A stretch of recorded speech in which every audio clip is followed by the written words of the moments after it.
Gusto mo mag-start ng content creation pero hindi mo alam kung ano yung mga tools na kailangan mo. Kaya itong video na to ginawa ko para sa mga complete beginner or may mga alam na kahit pa paano. Tara, samahan niyo ako. Okay, in this video, ituturo ko sa inyo kung ano nga ba yung exact tools na mga ginagamit ko para makabuo ng high quality content. Possible bang kumita ng 100,000 kada buwan ang mga content creators? Or yung mga trip-trip ko lang content para may ma-post at ma-document yung buhay ko?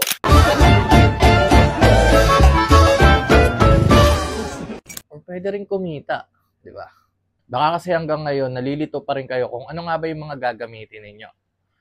Kaya tara, simulan natin.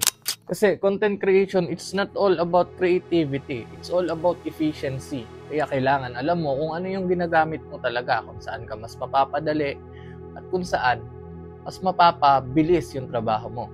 Kahit saang platform mo pa ito gamitin, the right tools will help you to save time, to stay consistent, and of course, to look professional. Kahit na zero background yung pagiging editor mo. Kahit complete beginner, basta may tamang tools ka, pwede yan. Tatanungin kita, saan mo unang ipopost yung first content mo? Sa TikTok, sa YouTube, sa Facebook? Saan ba?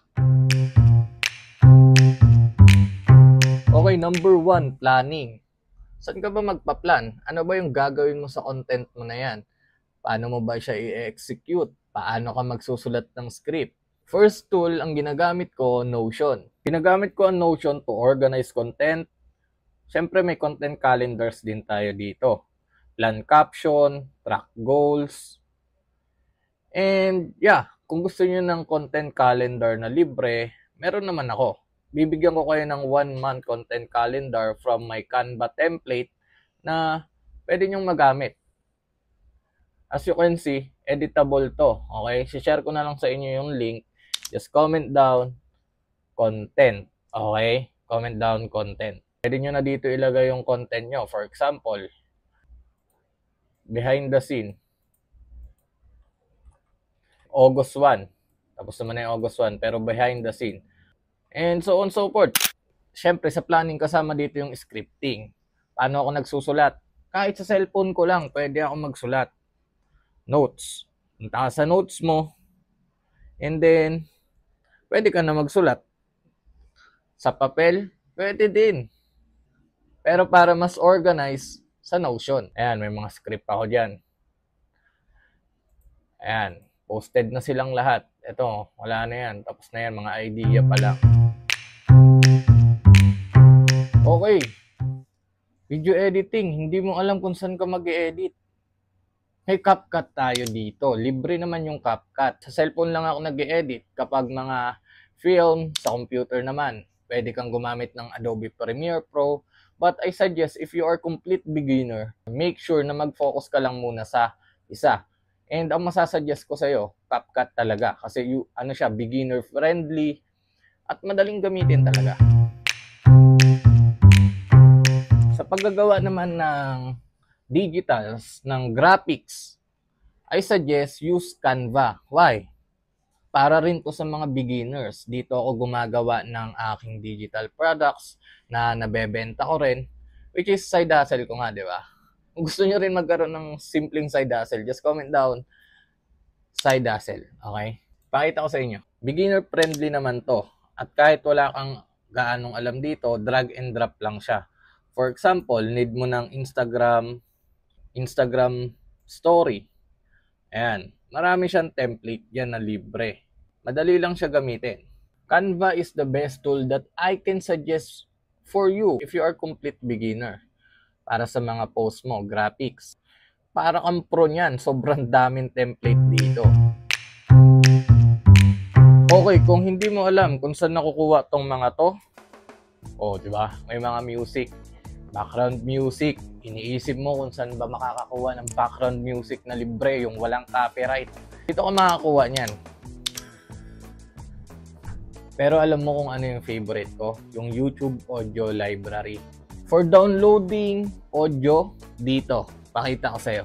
Mo kasi mag-download ng mga music from TikTok. Trending kasi. Dito ka pupunta.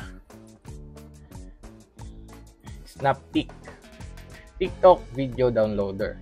For example, itong video na to, isend mo lang yan dyan kay Snaptik.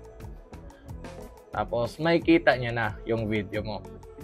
Ayan, as you can see. Baka kulang sa ito, SandaWatch, then download. Download HD. May ads lang siya, pero okay yan.